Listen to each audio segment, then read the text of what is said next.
Hey there friends, welcome to the video. I wanted to make this really short video because going through the responses for the survey, and thank you for filling out that survey. I think there was about 100 responses, which was fantastic. I got some really good information there in terms of what you guys wanted to talk about, what you wanted to see. So this is just a really quick video that I thought I'd make to talk about a few paintings. And in these paintings, I'm going to discuss the topics of using tone and layering to create depth in your painting. So if we have a look at this painting here, this is the first sort of landscape painting that I think I did online, and like a soft sort of landscape scene. And a lot of people think with landscapes that you've got to continually just layer over the top over and over again, wait for a bit to dry, continue over. But you'll be able to see in the demonstration, and I have a link to the demonstration somewhere which I'll include. But basically, most of this was painted wet into wet. And what I do first is just wet the entire sheet of paper. Okay, I have it taped down on the sides just so that it creates a nice border on the edges. What I do is, while I put in the water, I just get some paint and I start dropping that in. And I always drop in the really light areas first. So I might go in here and drop in a bit of yellow, a little bit of yellow and orange here for the water reflecting the sky. You can see the clouds as well.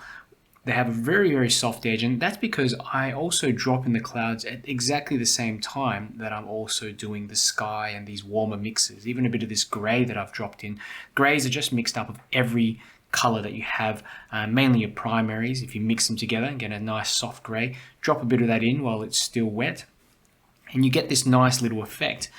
And what I do, I tend to wait a little bit for all this to sink in, just basically the clouds into the sky. And mind you, before all this, trees, all this greenery and stuff is in, most of this area here is actually almost orangey in the background. You can see some of it sort of show through here as well. Okay, once it's, I would say, about 60 to 70% dry, you can tell because the paper just doesn't look as shiny anymore. It sort of takes on a slight sheen, but it's not too shiny. You tell the water's starting to dry off. That's when I start getting some darker paint, and it's almost 80% paint and 20% water. And I basically drop this in while the paper is still slightly wet. And that way you get these nice broken edges. Some areas look a little sharper than others, like here, for example, but a lot of it is actually softer, especially here in the background and there. This helps sort of push these objects and trees and things a little bit further back into the background, and also helps to just create a softer edge on everything else. So it blends everything together. You can see the sky sort of just melts into these trees, but then there are areas where you have sharp edges as well, so it does sort of draw them forwards.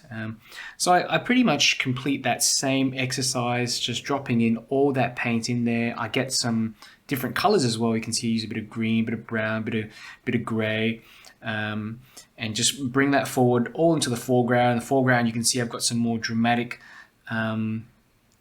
bits of grass and perhaps tree and things like that in here. While it's even drying, as I put it in, I just get a little card or a little palette knife or something, and I just scratch out some of these little highlights here just to create a bit of texture in here. They could be branches, sticks, that kind of thing. Okay, I let that all dry and pretty much just go in with a smaller brush and start feathering in little indications, such as this tree here. You notice the tree has these sharp edges, and same with the little branches that reach out to the sky in the background.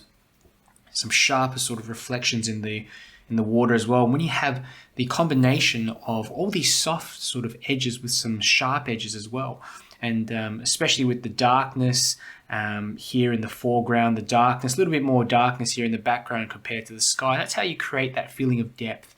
So always try to keep your skies fairly light, and if you're doing water as well, make sure you're reflecting that color in the sky. I've got another one here that's very similar, which I'll swap out, which I've used almost the same technique to do. And I think this one only took me about 20 minutes, about 20 or so minutes to do. So they're pretty quick.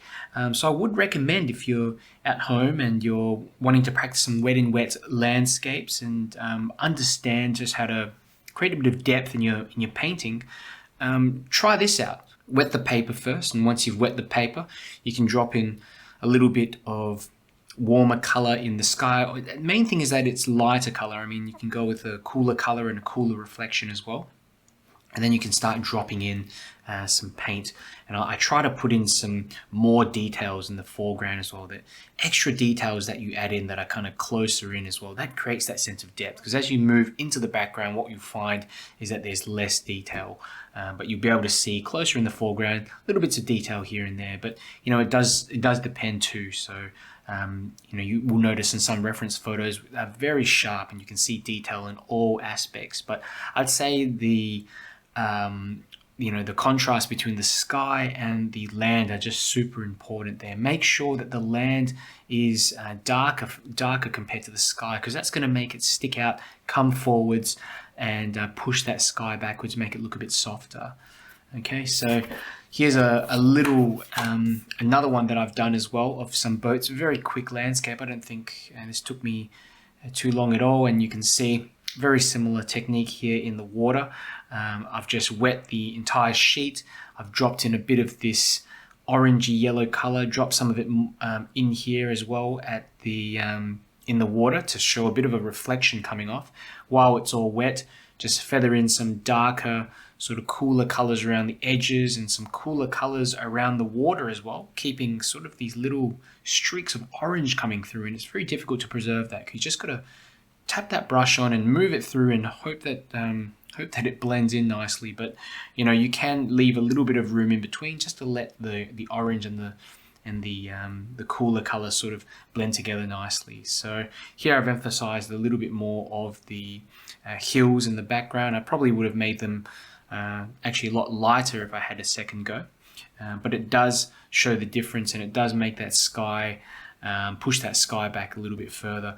You can see here in the foreground I've used some wet in dry techniques. So wet and dry is basically where you get any sharp edges here compared to this wet and wet, all these wet and wet techniques here. Even there's a bit of wet and dry here in the sky with some of these clouds, just to add in a little bit of sharper clouds, as you do get sometimes. But I tend to add some of these sharper looking shapes here in the foreground, especially if I want to draw out some details. Just a couple of brush strokes here, it already looks like this boat has some separations in it. So those are a few little tips. I hope you found them helpful, and I'm looking forward to seeing you in the workshop.